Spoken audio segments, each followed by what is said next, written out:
Todos os que habitavam na Ásia ouviram a palavra do Senhor Jesus. Você já imaginou nós conseguir evangelizar todo o bairro e dizer assim, um dia alguém aqui dizendo aqui, pastora, nós anunciamos o evangelho em todas as casas deste bairro. Glória a Deus.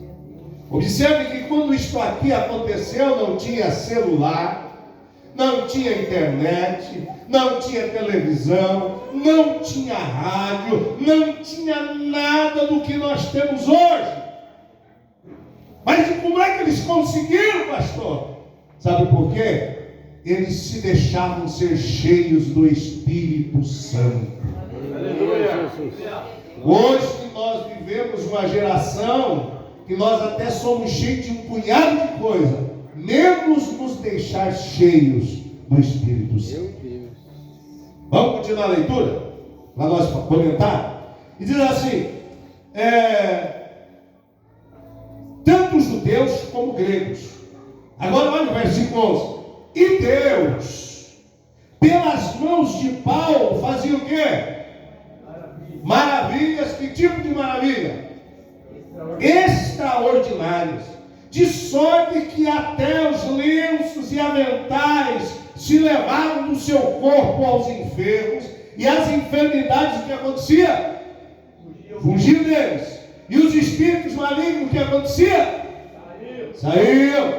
Olha o versículo 13. E alguns dos exorcistas judeus ambulantes, sabe o que é ambulante, irmão?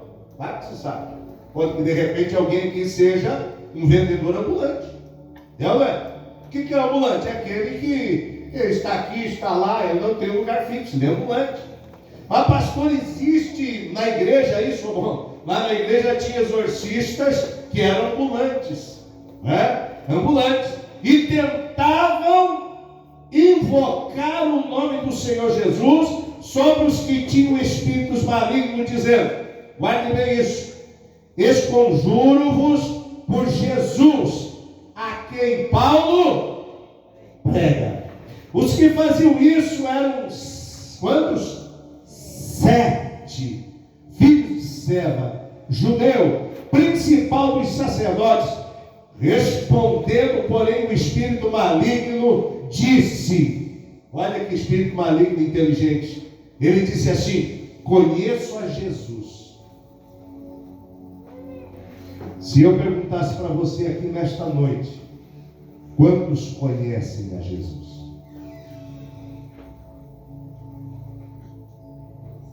Não estou falando um Jesus informativo, não estou falando um Jesus que eu ouvi falar. Vocês vão ver, nesta noite eu quero que vocês nunca mais esqueçam de mim. Nem que você diga assim, pastora, nunca mais traga aquele pastor aqui, porque ele me confrontou. O dia que o evangelho não confrontar a tua vida, não é evangelho. O dia que o evangelho não confrontar a tua forma de viver, não é evangelho. O dia que o evangelho não te cobrar responsabilidade, não é evangelho. O dia que o evangelho não te cobrar santidade, não é evangelho. O dia que o evangelho não te cobrar temor, não é evangelho. Porque o evangelho precisa confrontar a nossa vida. É Deus.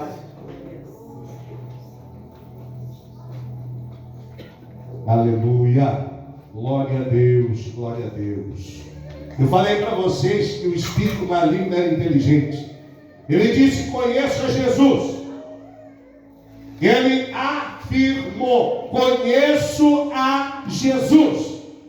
Aí diz assim, e bem sei quem é Paulo. Conheço a Jesus, é uma coisa. Bem sei quem é Paulo, é outra coisa. Agora, olha o que ele vai dizer assim. Mas vós, quem sois? Conheço a Jesus, sei quem é Paulo. Mas vocês, mas vós, quem sois? Ponto de interrogação. Agora vem a parte triste. E saltando neles o homem que tinha um espírito maligno, e assenhorando-se, quer dizer, tendo mais força, tendo mais poder do que eles, dominando eles. Olha só que coisa terrível. Saltando neles o homem que tinha o espírito maligno, assenhorando-se de dois, poder mais do que eles, de tal maneira que nus. Você sabe o que é nu? Nus. Se fosse na tradução, talvez nova linguagem hoje, estava escrito assim, pelado. Você imaginou fugir do diabo pelado com um frio desse, irmão? Deve ser coisa terrível, né? Mas foi assim que eles fugiram. Não somente pelado, mas ferido, certamente houve alguma agressão no endemoniado. Fugiram daquela casa. E foi isto notório a todos os que habitavam em Éfeso, tanto judeus como gregos, ponto e vírgula. Caiu temor sobre todos eles, vírgula. E o nome do Senhor era engrandecido. Muitos dos que tinham crido vinham confessando e publicando os seus feitos. Também muitos dos que seguiam artes mágicas trouxeram seus livros e os queimaram na presença de todos.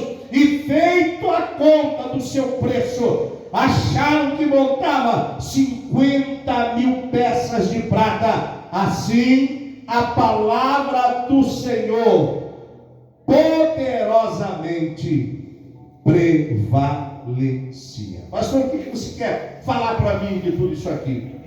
Eu quero falar para você o seguinte: conhecer a Deus é o nosso diferencial. Eu pergunto para você, eu fui pastor na cidade da nossa irmã ali, Rodrigues, né? Fui pastor da mãe dela. Está com quantos anos tua mãe? Tá. 86. Batizei a mãe dela com 86 anos, batizei o seu pai antes de falecer. E eu fui pastor numa cidade que é a maior colônia ucraniana do país, chama-se Prudentópolis. Lá tem mais ucraniano do que gente. E quando eu fui para lá, até alugar uma casa era difícil por causa dos meus cabelos loiros. Mas Deus me honrou naquela cidade. Eu fui pastor 19 anos lá. E hoje, nesse ministério, nós temos 2 igrejas lá na cidade de Prudentópolis. A questão é que, quando você fala em conhecer a Deus, é o diferencial. Eu quero dizer para você que nós temos muitas igrejas. Temos igrejas para todo tipo de gente, André. Tem igreja para qualquer tipo de ação. Mas, pastor, e o que isso tem a ver? Mas qual é o diferencial que estas igrejas apresentam para a necessidade humana? E é isso que eu quero compartilhar com você nessa noite. Eu falei que você nunca mais vai se esquecer de mim. Você vai orar por mim e vai dizer assim: como conhecer a Deus é diferente. Talvez eu nunca vi você. Eu vi o Diego, vi a pastora um dia que nós conversamos, e a irmã que eu conheço, mas os demais eu não conheço. A questão é a seguinte: por que é que por que na tua família não há conversão? Será que você tem sido luz dentro da tua casa? Tua família tem visto Jesus na tua vida? Quando você disse que aceitou Jesus, eles viram transformação na tua vida.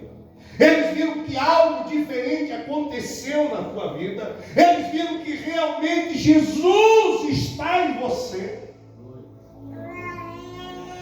Pastor, então o que é isso? Conhecer Jesus é o diferencial. Para que haja alguma coisa diferente na tua vida na vida da tua família, na vida do teu marido, na vida da tua esposa, na vida dos teus filhos. Eu não sei qual é a necessidade, mas eu sei que Deus nesta noite te trouxe aqui porque Ele quer ter um particular com você. Ele quer que alguma coisa seja transformada na tua vida e Ele está disposto a mudar, se você quiser. Você entendeu? Pastor, olha só, o que era Éfeso? Eu coloquei aqui Éfeso. Na época era uma cidade próspera. Por exemplo, Ponta Grossa hoje deve ter, sei lá, 300, 400 mil habitantes, não sei.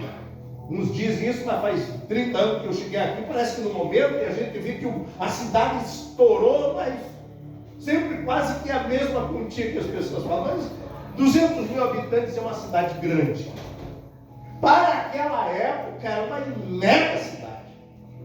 Mas esta cidade, quando existia a festa, ela praticamente quase que triplicava de pessoas, quase chegava a 1 milhão de pessoas. E neste lugar o apóstolo Paulo estava. Pastor, por que essa cidade era movimentada? Porque lá existia um grande templo chamado o Templo de Diana. Era um absurdo, porque era uma das maravilhas do mundo também. E nesse lugar, esta cidade, o Templo de Diana era conhecido na época como a 7ª maravilha do mundo, para vocês terem ideia. E esta cidade, ela era conhecida pelo culto da imoralidade. Diana era a deusa da imoralidade.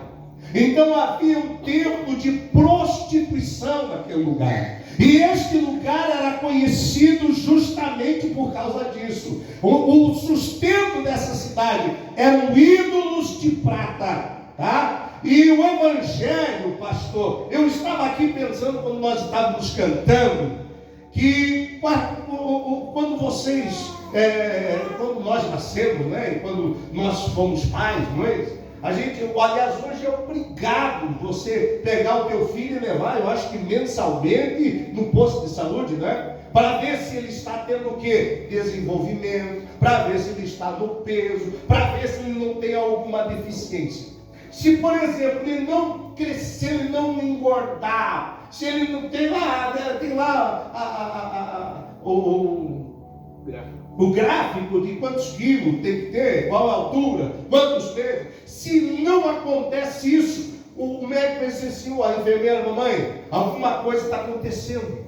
A criança não está engordando, a criança não está crescendo, ela não está tendo desenvolvimento normal como qualquer outra. Então, a senhora precisa procurar um especialista, vamos ver o que está acontecendo com essa criança, porque ela está com alguma coisa que não está de acordo, né? Ela está com alguma deficiência, porque não está de acordo.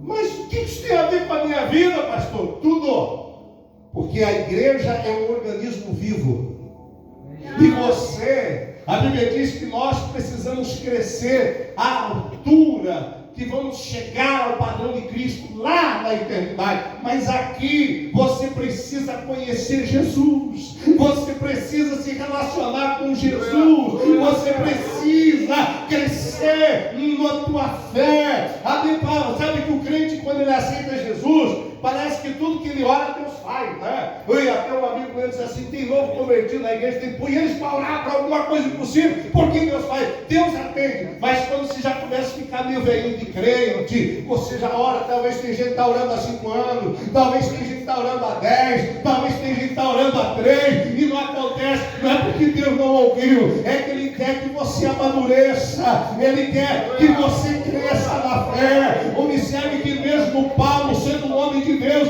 a Bíblia diz que ele orou 14 anos. Quantos anos ele disse? 14. E o dia que Deus respondeu para ele disse, hoje é o dia da minha vitória, hoje o espinho na carne Deus vai resolver. E Deus falou com ele, e a resposta depois de 14 anos foi, ei, a minha graça te basta, o meu poder se aperfeiçoa na tua fraqueza. Deus não retirou o problema, mas deu graça. Pode que nesta noite estou falando para gente que está com problema, mas Deus te dá graça. Nesta noite eu te dou graça para que você suporte mais um pouquinho. Mas não vou tirar o problema, mas vou te dar graça. Querido irmão, eu quero nesta noite falar a respeito desse assunto, que quando Paulo chega lá na cidade de Éfeso, a Bíblia diz que ele chega e os irmãos vão receber ele, uma multidão de irmãos, 12. Uma multidão de irmãos, 12. E Paulo chega empolgado, porque Paulo parece ser um homem assim meio inquieto, né? Era um homem cheio do Espírito Santo. E aí, quando ele vê aquela multidão de crentes, 12, né? Ele chegaram e ele disse assim: escuta, me diz uma coisa. Ele já foi abraçando e falando: e vocês já foram batizados no Espírito Santo? Qual foi a resposta deles? Sabe, Paulo? Nós nem... Aliás, quem é esse tal de Espírito Santo? Nós vamos ler os versículos anteriores. Eles dizem assim: nós nem sabemos que existe o Espírito Santo. Você não, peraí, mas que tipo de batismo vocês receberam? Nós recebemos o batismo de João para o arrependimento.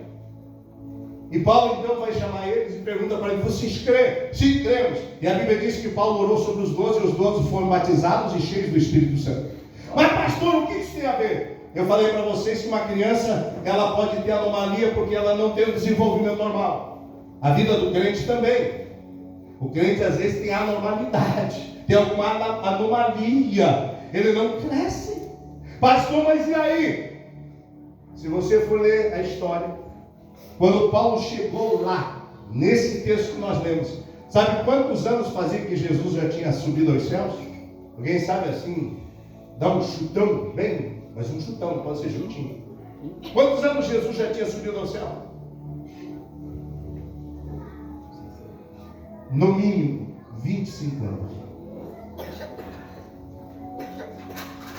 Ô louco, pastor! 25 anos. Paulo se converte bem depois que Jesus foi aos céus. Fazia 25 anos que Jesus tinha subido aos céus. E os crentes lá ainda não tinham conhecimento de quem? Do Espírito Santo. E isso trouxe para eles anomalia. Mas o que eu quero falar para você, para nós finalizar, porque está frio, amanhã tem escola dominical, e amanhã uns vão levantar mais cedo, outros vão levantar às 11, né? E de repente alguém tem que trabalhar, pode ser que alguém trabalhe na padaria, tem que fazer pão logo 6 horas da manhã, e assim por diante, enfim, eu não sei, mas eu quero dar um toque para nós. Vou pular, outro dia eu termino, se vocês me convidar, tá? Mas a questão é o seguinte: quando isso acontece, nós começamos lendo assim: e durou isto por espaço de 2 anos, de tal maneira que todos os que habitavam na Ásia ouviram a palavra do Senhor, tanto judeus como gregos. E Deus, pelas mãos de Paulo, fazia maravilhas extraordinárias. E aí você vai entender ali, Paulo está pregando num culto como esse, e de repente chegou alguém e disse: Ô Paulo, meu vizinho está lá enfermo, e olha, dá para o senhor orar por isso? Olha, eu estou pregando aqui, agora eu vou fazer o apelo depois, mas faz o seguinte, como o sermão vai demorar um pouco, leva o meu lenço e lança sobre ele. A Bíblia diz que os lenços de Paulo, Deus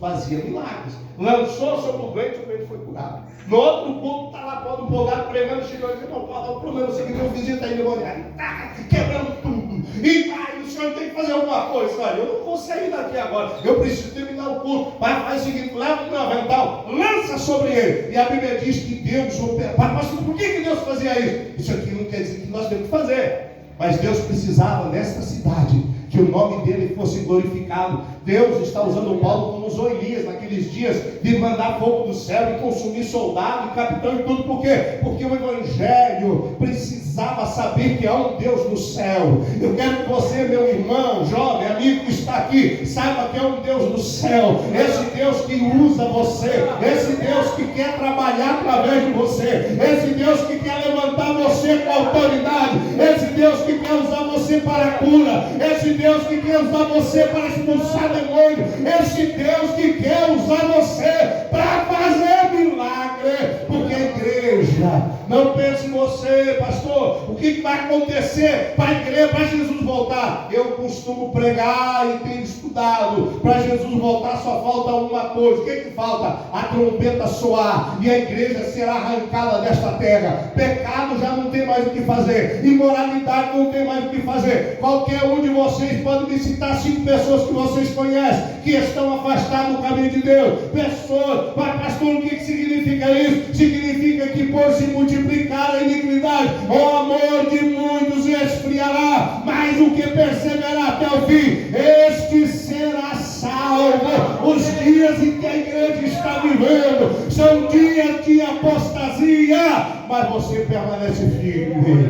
você se aproxima de Deus, para que quando Ele chamar, eu e você possamos encontrá-lo. A questão é que isto acontece de uma forma maravilhosa e espetacular. A Bíblia diz que esses homens são exorcistas, aquelas pessoas que saem dizendo que tem um endemoniado. E aí, irmão, eu vou contar uma experiência com vocês. Eu fui pastor de uma igreja tribulosa, não era uma igreja tribulosa, era uma igreja que os crentes estavam doentes espiritualmente, os crentes, a igreja estava abandonada, e eu fui colocado lá. Eu tinha 28 anos como pastor daquela igreja, e eu vinha para outra cidade e assumi aquela igreja, e eu falei, meu Deus, o que eu faço com esse povo orado? Dinheiro não tenho para dar. Se era pago para os irmãos orar, até pagando é difícil, né? Velho? E o que nós vamos fazer para esse povo orar?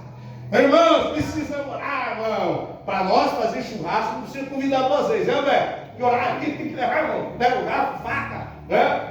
Mas para orar, irmão, tem oração, irmão, tem oração. E os irmãos parecem que assim, fala, Deus. Como diz os argentinos, não fui pastor na Argentina, que hablou, pastor? Que hablou? Oração, irmão. Que hablou? Eu não entendo. Oração. Meus irmãos, eu falei, o que eu vou fazer para esse povo orar? E disse, irmãos, quer saber de uma coisa? Não quero orar? Nunca faça isso. Eu era novo. Hoje eu uso dos meus, vamos orar, mas aquele dia eu fui desafiei. Então, vocês vão aprender a orar. Se eu vou pedir para Deus, permitir que entre dentro dessa igreja endemoniados, e vocês vão aprender por que é que nós precisamos orar. Meus irmãos, no culto seguinte, eu pregando, já orando, já quase no final do culto, na porta, e já os irmãos já ficaram espertos, né? Já levanta, o que acontece? E um cidadão rola para dentro da igreja, parecia o poupado. Os mais antigos conhecem. A geração de agora não sabe o que é o poupado. O cara braçudo, forte. E o camarada rolou e já foi banco para cima, e os irmãos mais fervorosos, mais do que qualquer coisa, já saíram tudo para fora. Grentalhada, abençoada. Irmãos, mas não ria, porque se acontece, é capaz de você voar lá para baixo. Cuidado que tem algo ali. E aí, eu tinha um obreiro, era o meu companheirão, já um irmão mais idade até. Depois daquele efeito, separei ele ao diaconato. E ele já desceu do púlpito, foi lá e aí o camarada chegou assim até o pé do altar. E os irmãos lá na porta da igreja olhando tudo para dentro, mas viram dele, está aqui dentro olhando, estavam lá fora, dizendo, ver o que vai acontecer. Aí eu desci do púlpito, me ajoelhei, pus a mão na cabeça do rapaz e disse assim, irmãos, vocês não tinham que estar aí. O lugar de vocês é aqui. Só que vocês trocaram, o diabo entrou e vocês saíram. Só que agora eu vou orar, ele vai sair, e o primeiro que estiver lá fora ainda, nós vamos orar por ele, porque ele vai cair endemoniado também. Meus irmãos, pensa num povo que ficou crente. Mas entraram para dentro, que era batizado com o Espírito Santo, até se lembrou que falava língua estranha. E aí Deus libertou aquele moço. E os crentes ficaram espertos. pensa coisa para deixar a gente esperto, é o Satanás. Faz os crentes até orar, jejuar. Quando for no culto seguinte, 3. Aí ficou complicada a coisa. O que eu quero dizer é que eu não fui procurar. Eu cometi um pecado de dizer, Senhor, manda. Até hoje os irmãos que são vivos lembram dos fatos que aconteceram. A questão é que Paulo está sendo usado por Deus de uma maneira tremenda. E o Sebas, que era um sacerdote, que tinha algum compromisso com o Sinédrio, tinha 7 filhos que eram aventureiros, ambulantes. Aqueles que saíam procurando incômodo. E ouviram falar que tinha um cidadão perturbado lá, e disseram, vamos lá e vamos resolver o problema. Porque olha, se o Paulo fez, nós também fazemos. Dons é Deus que dá. Deus dá uns dons para cantar, outros para pregar, outros para orar, outros que você nem vê fazer nada aqui, mas está orando por você. E a Bíblia diz que os 7 foram lá e voltaram, pelo menos 2 voltou pelado. E isso chegou na cidade, sabe o que aconteceu? Mas vamos parar aqui, só para mim tratar com vocês aqui nessa noite. A primeira coisa que eles fizeram, chegaram lá e disseram assim, olha, nós te conjuramos em nome de Jesus que Paulo prega. Eu quero que você entenda, Deus é pessoal. Quando Jesus ensinou a oração, ele disse assim, Pai nosso que está no céu, santificado seja o teu nome, venha a nós o vosso reino, seja feita a tua vontade. Este pessoal quer dizer que você, quando você ora, você diz assim, oh Deus, da pastora Clarice. Como é que se diz? Quando você vai orar, como é que se diz? Como é que se diz? Meu Deus! Meu Deus! Isso quer dizer pessoalidade. Significa que Ele é teu Deus, Ele te conhece. E você conhece Ele. Não é Deus dos outros, é meu Deus. Você conhece, já conversou com algum muçulmano, com algum islamista, alguém do islamismo? Você sabe que eles não podem chegar para lá e dizer assim, meu Pai, meu Senhor. Tem uma mulher que se converteu do Islã, e ela escreveu um livro e diz assim, eu atrevi-me chamá-lo de Pai. Quando ela descobriu que o Deus que os cristãos pregam é um Deus pessoal, é um Deus que você pode se aproximar dele e chamar de pai, de papai, ela disse, esse Deus que eu quero, um Deus que eu posso chamar de pai, é esse Deus que você tem, você pode chamá-lo de pai, porque ele é pai, ele nos aceitou como filho. O João escreveu, e ele veio para o que era o seu, e o Senhor não os recebeu, mas a todos quanto recebeu, deu-lhes o poder de serem chamados e feitos filhos de Deus. Então este Deus é pessoal, não é dos outros não. Eu não posso orar e falar, oh Deus dos outros, oh Deus não. Ele quer que você conheça Ele. Eles chegaram lá, nós te conjuramos em nome do Deus que Paulo prega. Significa que eles estavam apoiados num Deus que outro pregava, não um Deus que eles conheciam. E é aqui que eu quero conversar com você. Eu falei aqui no começo, conhecer a Deus é diferencial. Diferencial para quê? Para ser identificado. Você sabia que você é conhecido no céu? Oh, pastor, eu não sou conhecido. Não é só o Serasa que te conhece, não. Deus te conhece também. Aleluia. Glória a Deus. Você lembra que Daniel fez um jejum? E ele orou 21 dias. E o anjo de Deus desceu e respondeu a ele e disse assim, servo muito amado, desde a tua primeira oração eu fui enviado para te trazer a resposta. Sabe o que ele estava dizendo assim, Daniel? Você é conhecido lá na eternidade. O Pai te conhece, os anjos te conhecem. Eu quero que você entenda, querido, que você é conhecido lá no céu. Esse texto nos dá a entender praticamente isso aí, porque o inimigo possesso, ele disse assim: olha, conheço a Jesus. Mas esta expressão, conheço a Jesus, tem algo assim mais do que você imagina. Ele estava dizendo assim: somos familiarizados com Jesus. Ele podia dizer assim: nós fomos expulsos de lá. Ele nos lançou da presença dele. Ele tem autoridade, ele tem poder. Então ele disse: conheço a Jesus. Aí ele responde, vai dizer assim: Paulo, eu ouvi falar. Já ouvi falar de Paulo. Mas vocês, quem são? Esta foi a pergunta do inimigo para aquelas pessoas. Mas vocês, quem são? Eu quero que nesta noite você entenda: você é conhecido lá, mas você precisa ser identificado com Jesus. Sabe o que eu estava pensando? Hoje nós fizemos um pit stop evangelístico lá na Avenida Visconde de Colônia. E aí lá no sinaleiro dali do Detran, as pessoas tinham um grupo lá dando folheto dizendo que é uma oração. Aí chegava lá, tinha uns pontos. Aí você vê pessoas que deu a volta, foi lá embaixo no círculo, voltou para chegar e disse assim: eu quero receber oração. Pessoas que já estavam chorando dentro do carro na hora de receber oração. Você vê a necessidade que as pessoas têm.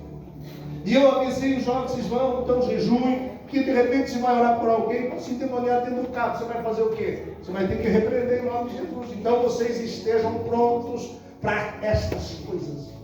Pastor, por que isso? Porque o diabo vai dizer assim: eu conheço Jesus. Mas você quem é? Então eu quero dizer para vocês isso: aqueles crentes que são comprometidos com Deus, são todos, pastor? O pastor é que sabe, não sei. E existem aqueles que não são comprometidos.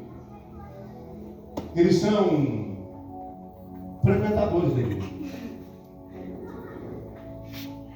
Aqueles que são comprometidos, eles vestem a camiseta. E eles estão dispostos a qualquer coisa pelo reino de Deus. Mas existem aqueles que ele não está comprometido. É aquele que só fica. Você sabe o que é ficar? Os jovens, né? Os velhos não, os jovens. O que é ficar? Ficar é compromisso? Falem para mim, ficar é compromisso? Às vezes acaba dando problema, né? Porque às vezes acaba sendo gerado um filho sem compromisso, porque sofrer a criança, né? Então, ficar é um relacionamento sem compromisso. Simplesmente pela carnalidade. Uma pessoa que não é comprometida com Deus, ela só fica. Um moço que tem interesse, ele não fica. Ele se aproxima de uma moça com um projeto de casamento. É, mãe? Ô, pastor, vai falando, pastor, que ele está me enrolando. Não vem apenas ficar com Jesus. Venha se comprometer com Jesus. Quando ele foi lá para a cruz, ele se comprometeu. Ele deu a vida por você. Ele entregou-se inteiramente. Ele derramou seu sangue. E as suas últimas palavras foi assim, dizendo: Pai, está consumado. Tetelestai, nas tuas mãos entrego o meu espírito. Ele dizia assim: o que o Senhor me enviou para fazer, Pai, eu cumpri tudo, eu fiz tudo. Eu estou falando para você que Deus quer mais. Você não está se entregando tudo para Jesus. Jesus quer usar você no louvor, Ele quer usar você na palavra, Ele quer usar você com autoridade, mas você precisa se colocar diante dele e dizendo assim: Senhor, eu não quero ficar com você, Eu quero me comprometer com você. Eu quero que quando o Senhor me chamar, eu estou pronto a dizer: eu estou aqui, Senhor. Eis-me aqui. Faça a tua vontade sobre a minha vida.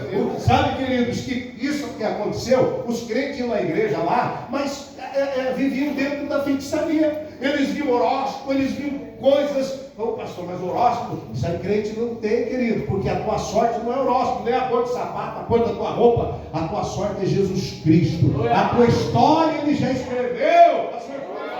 Mas eu gosto disso. Hoje diga: Senhor, eu não mais quero isso. Eu quero te conhecer mais. Eu quero te conhecer mais, Senhor. Eu tenho ouvido falar que o Senhor liberta. Eu quero ser liberto. Eu tenho ouvido falar que o Senhor cura. Eu quero ser curado. Eu quero te conhecer mais. Aqui, aquela livrarada que eles abandonaram, porque agora viram que Jesus não era o que eles estavam vivendo, eles foram colocando lá e Paulo disse: vamos queimar tudo isso aí. Eu estava calculando, a Bíblia diz que foram 50 mil ciclos de prata, equivalia a 138 anos de serviço. Eles queimaram tudo, porque aquilo não produzia nada na vida deles. Eu quero dizer para você: só tem alguém que produz algo na tua vida. Chama-se Jesus Cristo. Amém? É bom conhecer Jesus? Pastor, por que eu tenho que conhecer Jesus? Porque daqui a pouco você está passando na rua e alguém diz: você é crente, vem aqui. E aí você assim: eu vou chamar e passar isso. Eu sou crente, mas já estou voltando aí. É com você mesmo. O nome de Deus precisa ser glorificado na tua vida. E não adianta dizer: pastor, não é meu ministério. Não é meu ministério. Sabe o que Jesus falou lá no capítulo 8, de Atos dos Apóstolos, quando eles subiram? Ele disse assim: mas recebereis poder ao descer sobre vós o Espírito Santo. Ele não falou que era para o pastor, que era para o evangelista, para o presbítero, para o diácono. Ele disse: mas recebereis poder ao descer sobre vós o Espírito Santo. E ser-me-eis minhas testemunhas.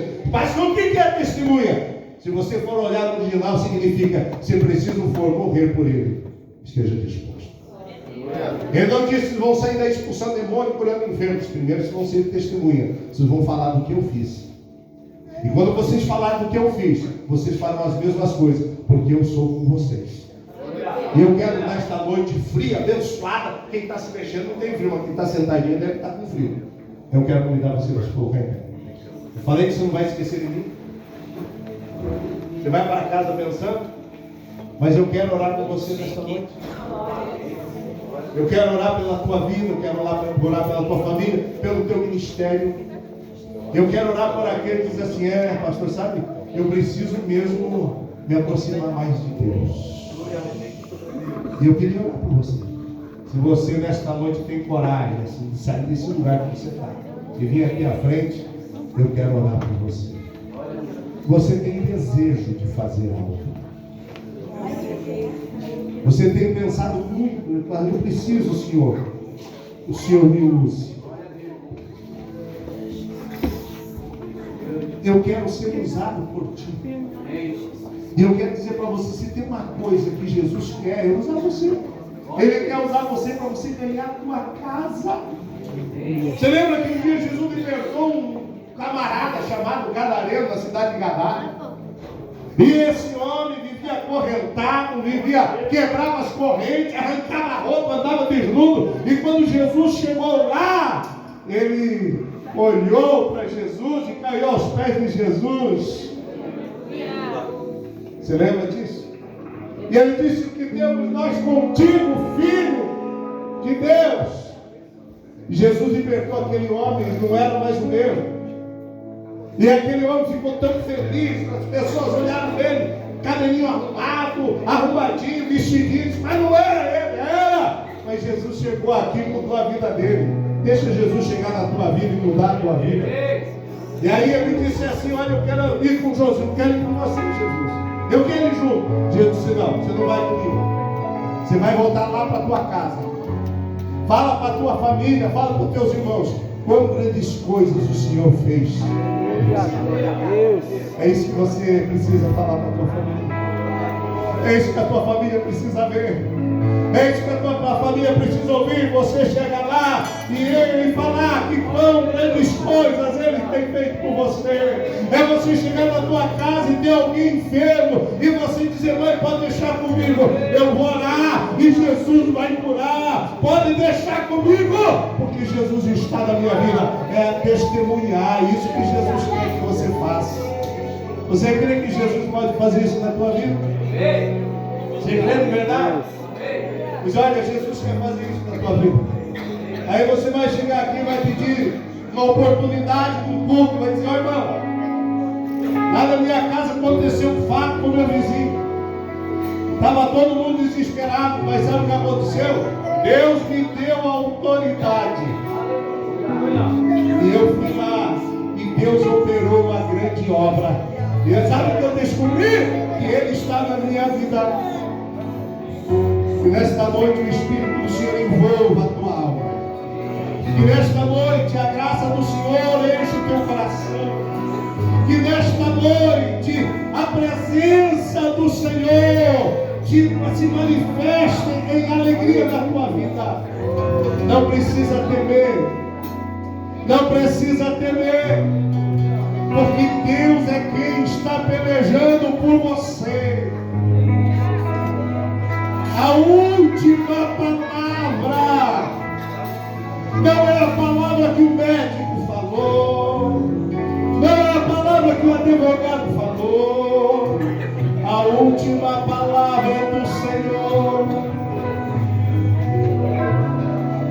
Creia que nesta noite a última palavra é do Senhor. Aleluia. Glória a Deus.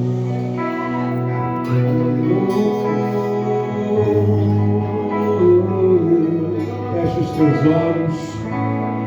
Eu me rasgo por inteiro. Oh, glória!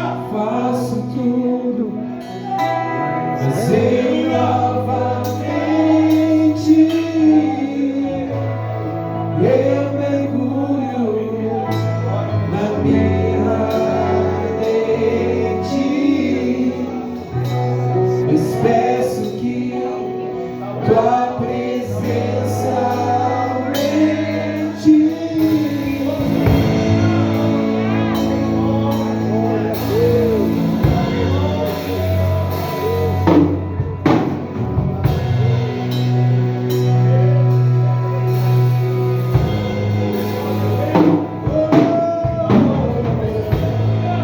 Eu me rasgo Oh, glória!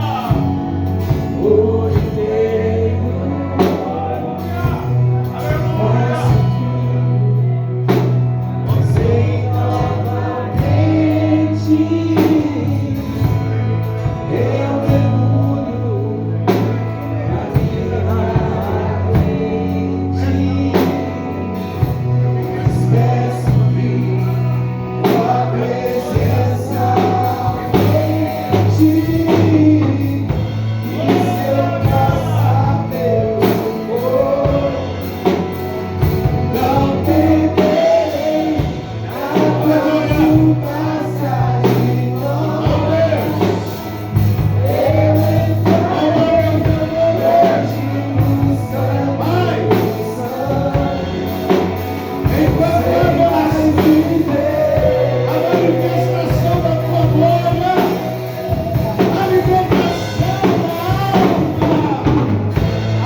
Seja abençoado.